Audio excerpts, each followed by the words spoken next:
Alright guys, welcome back to my channel, Outdoor Cooler. So today I'm gonna be making some hassa curry for you guys. Yes, hassa curry. I know enough of you guys probably seen hassa. Like in Florida they got a lot of hassa, which they're complaining that it's taking over their waterway. So I mean a lot of people in Florida probably, I see a lot of people on YouTube, like a lot of Guyanese people know how to cook it, but there's a lot of other people on YouTube who probably give it a try and they didn't like it because they didn't do it the correct way.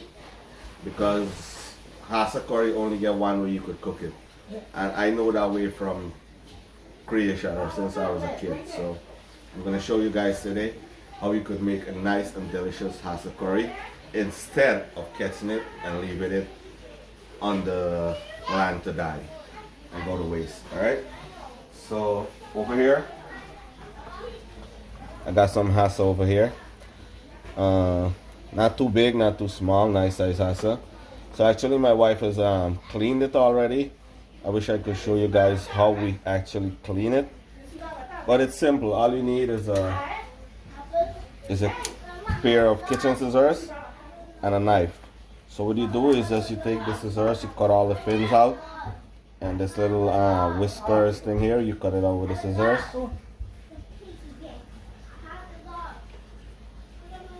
Just like that.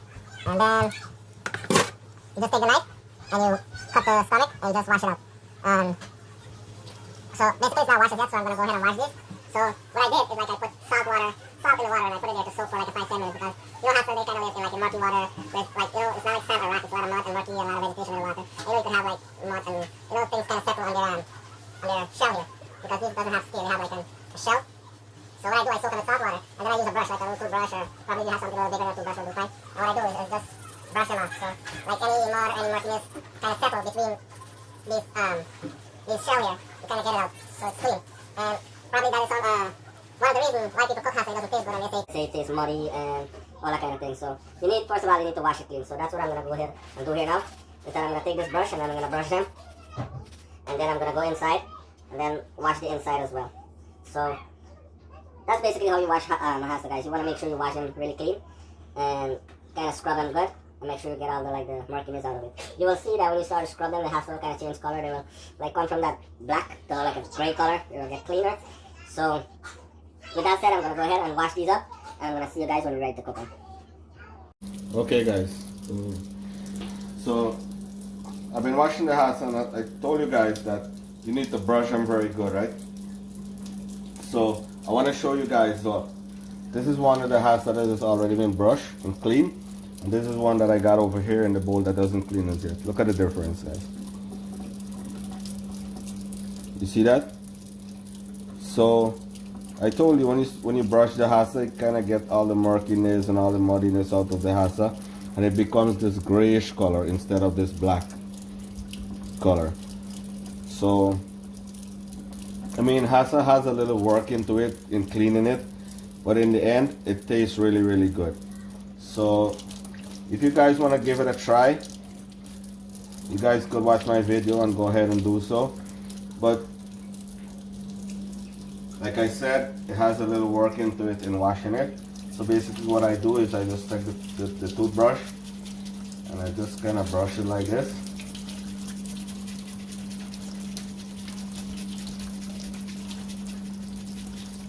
Just kind of brush it all the way around.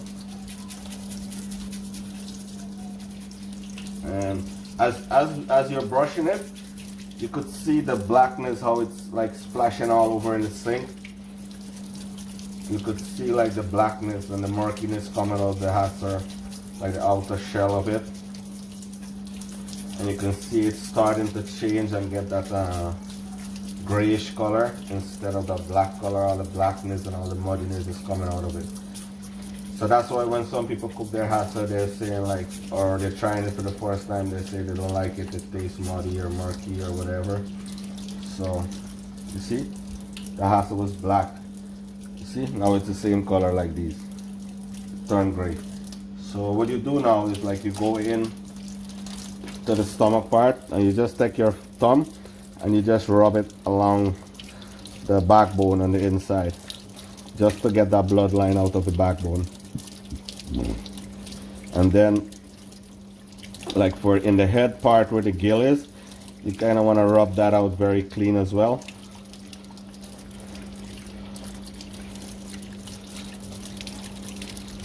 You'll get all the bloodiness from out of there. So when you run water in there, it's kind of clear water. And that's about it, guys. After you finish scrubbing it and washing it inside like that, you just kind of rinse it out back with some clean water and you're good to go. So I got a few more here I need to wash. I'm gonna wash this up and I'm gonna see you guys when I'm ready to cook it. Alright guys, so back with you again. So I just finished washing my hassa, as you guys could see. They look all clean and nice there, all pretty. You could see from what I showed you before and the difference now. See, the hassa turned that grayish color. So like I said, guys, you really want to wash your hassa because of the murkiness and the murky water, the muddy water they live in. The mud and the murkiness from the water kind of settle on their shell. They don't have like smooth scale. They have like this rough, hard shell. So it's a little work in prepping your hassa to get it cooked.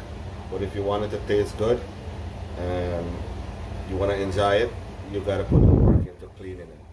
It's a little work in cleaning it, guys. But I don't know if you guys won't appreciate the work in cleaning it, but if you try it once, I promise you, you won't regret it. This here is basically, this hassa is like a delicacy for Guyanese. It's like a special dish for Guyanese. So with that said, I'm going to show you guys now how we get this cooked, make it into a nice delicious curry. So over here I got some oil already heating up. What we need for this hassa curry, I got here like half of an onion cut up. I got in here some minced garlic. I got some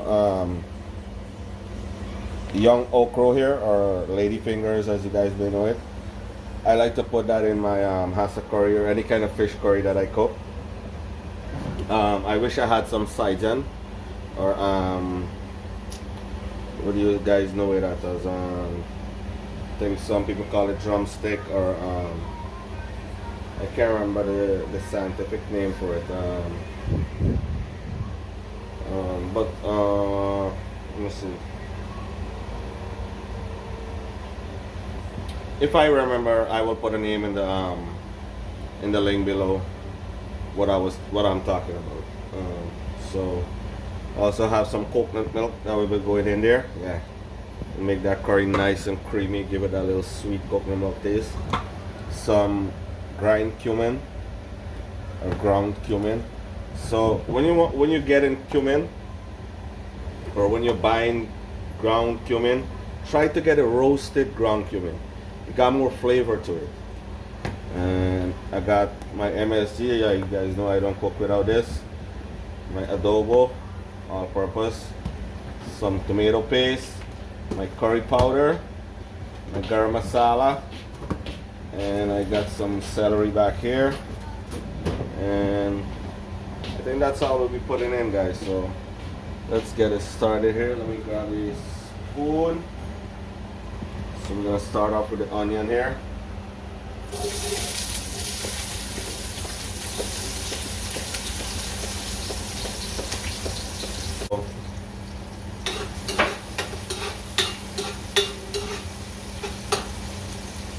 But the maranga has like a thin skin. You need to peel out all of it first before you cook it, because like there's a thin layer of skin. If you don't peel that out, it doesn't cook properly.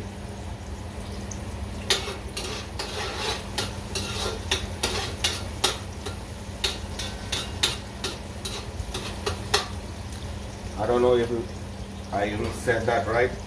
I don't know if I got the name right, but if I don't, I'll still put it in the description below. So I'm going with my garlic here now.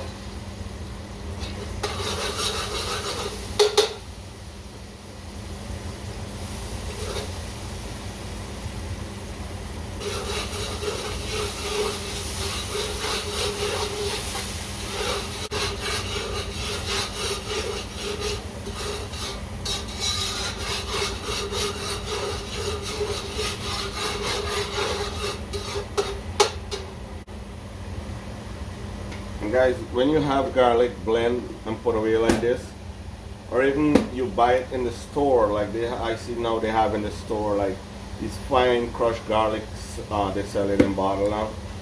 But this here, we buy this like in this bucket, it's already been peeled, and then we blend it and we store it in here back, and then we put it in the fridge. But when garlic is stored like this, it tends to get a different smell and a different taste to it afterwards, like from fresh garlic. Doesn't mean it takes away any flavor from the garlic, it just has a different smell and a taste to it because it's been blended and sitting in the fridge all the time.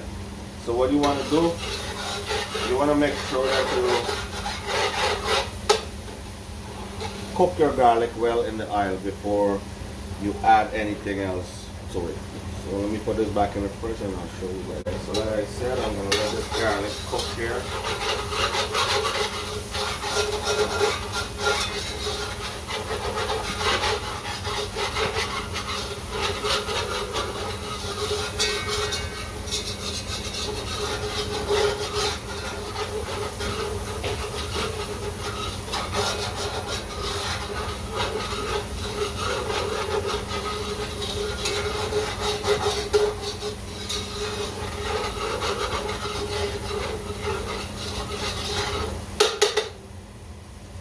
So you also find, guys, that not everybody cooks the same, but this is how I grew up cooking.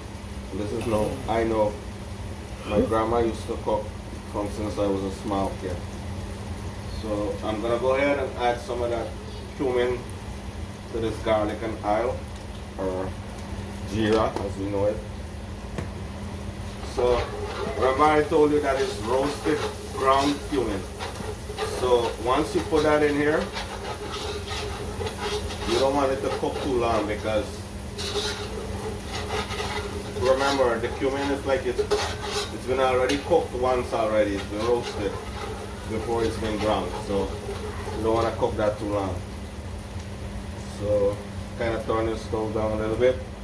Now I'm gonna go in with my curry powder and garam masala.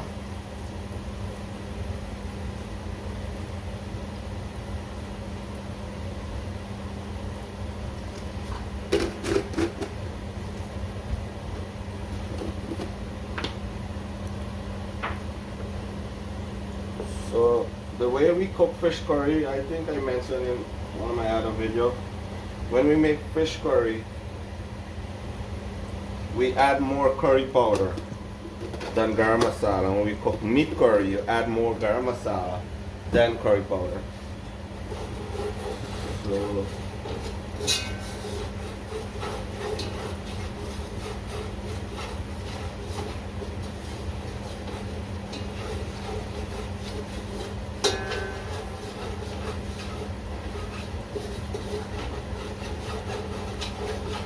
So you want to let all of that cook a little so the masala won't taste raw. Once that is cooking, I'm going to go ahead and add some adobo here. So I like to add a lot of adobo because it's an all-purpose season, plus it has a lot of salt in it. So normally when I cook, I don't really add salt to my curry or anything that I cook. I use adobo and some of that MSG.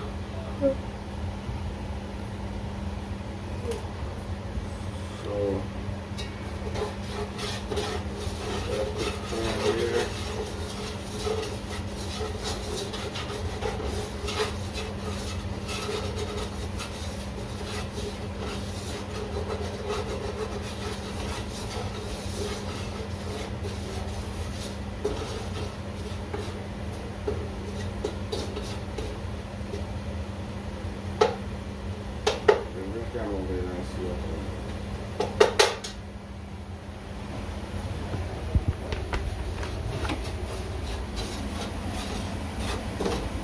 See guys, so you see this kind of absorb all the oil that I put in there, and all the garlic and all the onion and everything here kind of infused together, make like this nice dry.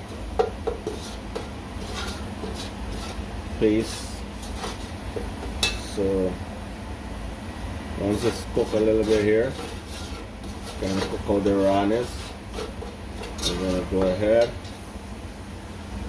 and add this bad boy here, coconut milk.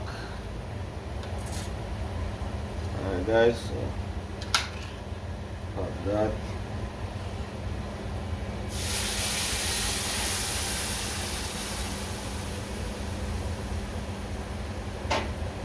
Wish you guys could smell that.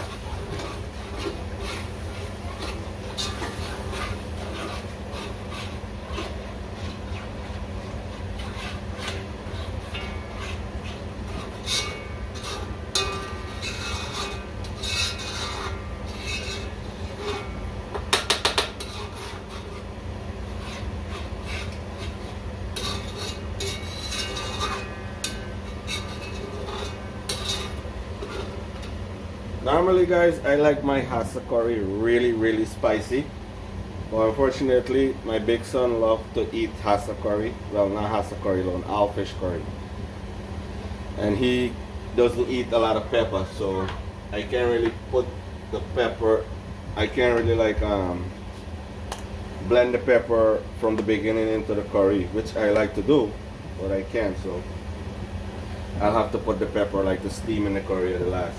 But I'll do add a little cayenne pepper here for a little bit of heat. I mean, he could eat a little spicy, but not crazy spicy like I would like my curry to be.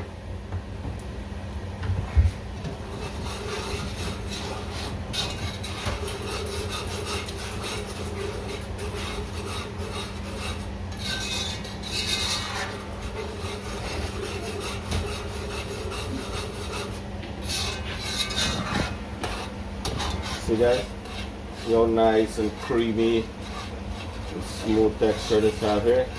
This is what you want to have. So you're going to turn the stove all the way down. You're going to start to add your hassa into this here now. So your hassa is going to start to absorb all that goodness all between these all between the shell here, or the armor, or whatever you call it. Take your spoon and kind of tuck some in the belly or the stomach, you know. So I'm gonna go in and add these bad boys here. They're going for their last swim. Alright.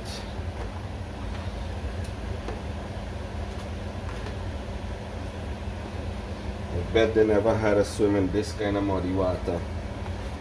So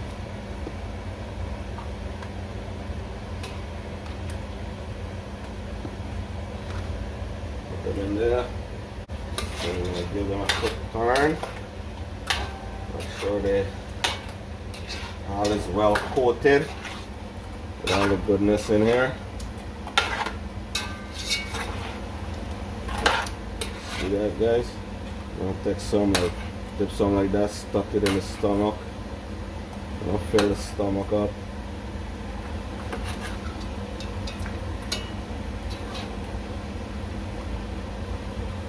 I mean, eventually when it starts to cook, it's gonna get in there, but you know, to kind of nice things up. Put some of the stomach there. Take it well.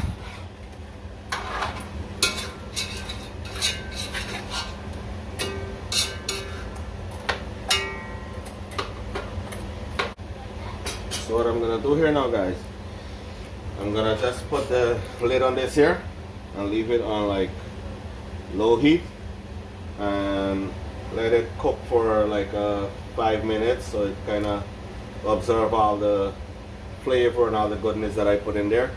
It's like what we call bunjal, kind of like bunjal, you know. So I'm gonna cover it, let it bunjal or let it cook or steam, whatever you guys want to say, for like 5 minutes, so it absorb all that goodness there. In the meantime, I'm gonna chip some of this celery here, and I'm gonna get some pepper from the fridge, and I'm gonna see you guys back when I'm ready to add water to it to make the gravy. Alright guys, so it's been a couple minutes now since my hassa has been gel in here. So as you guys could see, I didn't put any water in there, so you can see kind of lose its own water. And look how much water is in here now, just the can of coconut milk I added in there. So as you guys could see, the hassa them is all nicely coated. They have all the masala and all the flavors stuck to them nicely here. So what I'm gonna do now is I'm gonna go ahead and add water to this here now to make the gravy.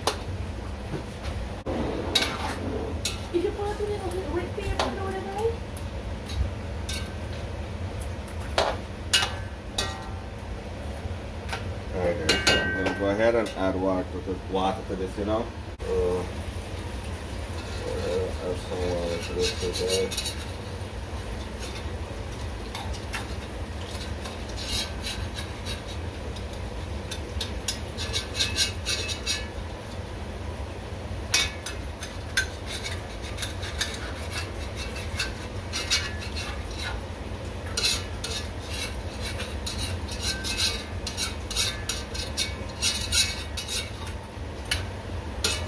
Probably a little bit more.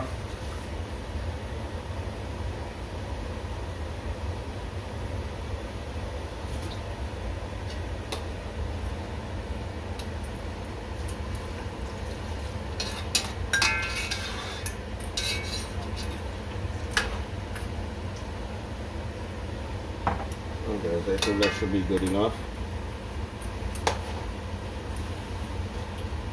So I'm gonna also go ahead and add this little celery that I chopped up here. I'll go ahead and add that to my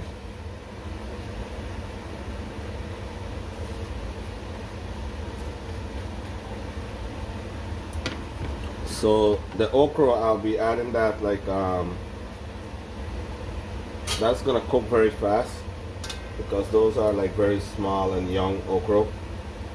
So I'm gonna add that like when the curry is like 3/4 way finished. I'm gonna add the okra and the peppers because I don't want the pepper to burst or dissolve into the curry. Same thing with the okra. I don't want it to like dissolve or burst or melt up in the curry. I just want it to stay whole, but I want it to cook. I want it to be soft. So I'm gonna turn my stove back like on medium here, and I'm gonna put the lid back on this and let that cook. And oh, I almost forgot this. I'm gonna add some tomato paste to this here as well.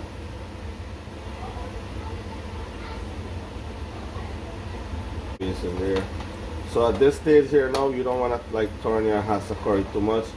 You just want to put the spoon in between like that and kind of just shake it around, you know, because if you turn it, then it's gonna start to break up, and then all the shell from the hassa, or like the outer shell of it, is gonna start to loose up into your curry. And you don't want that to happen. So at this point here, you don't want to turn it too much. Like this, you put your spoon in between and you just shake it around like that. You know, probably dip a little gravy and you throw it on top, kind of hydrate them.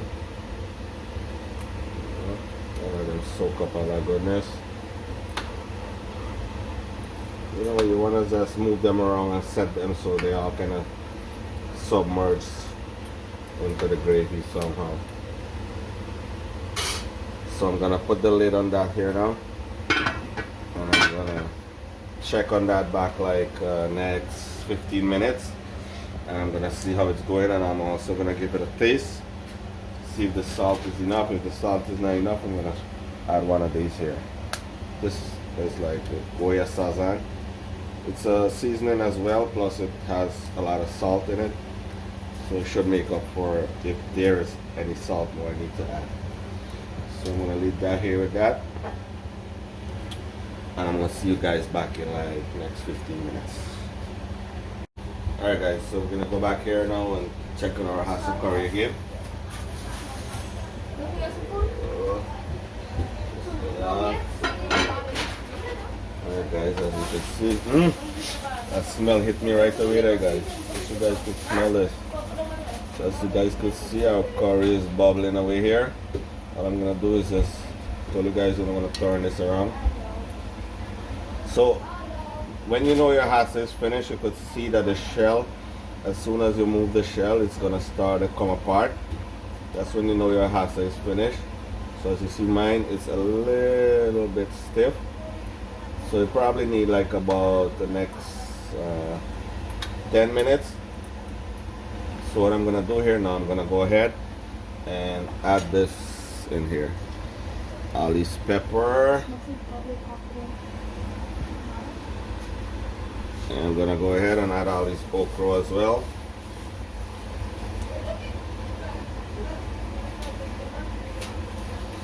Boom, that. And I also taste it.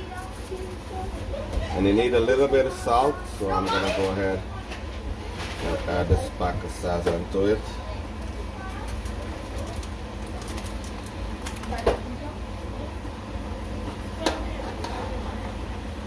I'm gonna also add a little shallot or scallion, whatever you want, to this here. So I'm gonna go grab that.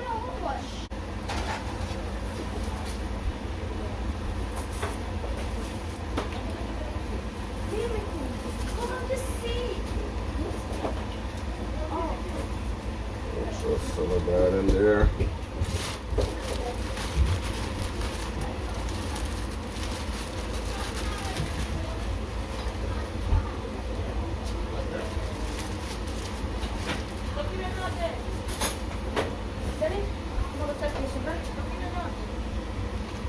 Alright guys, so got that in there. I'm gonna put the whole stove back like on medium low, and I'm gonna let that simmer there for the next 10 minutes, and it should be alright by then. I'm gonna give this guys a little shook around so they get hydrated in that gravy.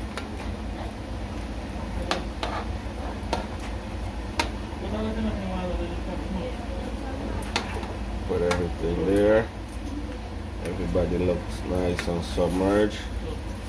We're gonna check back on this in the next 10 minutes, guys. Alright? So see you guys in the next 10 minutes. Alright guys, so here we come to the end of our hassa curry. As you guys could see, let me give you a close up here. So this is what it looks like when it's finished, guys. Got a nice thick, not too thick, not too thin, nice smooth consistency of the gravy there. I'll hydrate all these hassa again here. So as you could see, the hassa is like the, you could see that it's finished. You could see like as soon as I touch it, the shell is kind of falling apart there, you see. So you can know that your hassa is finished, guys. So like I said, you don't want to turn this around because all the shell is going to loose out and fall into your gravy. So I'm going to turn the stove off here, guys. And that's it, guys. That's basically how you make your hassa curry. So if you guys want to give it a try, you could check out my video, give it a try. And if you do give it a try, let me guys know what you think in the comments. And if you do like this video, give me a thumbs up. Don't forget to subscribe to my channel, and I'll see you guys in my next video. Until then, stay safe, stay blessed. We gone.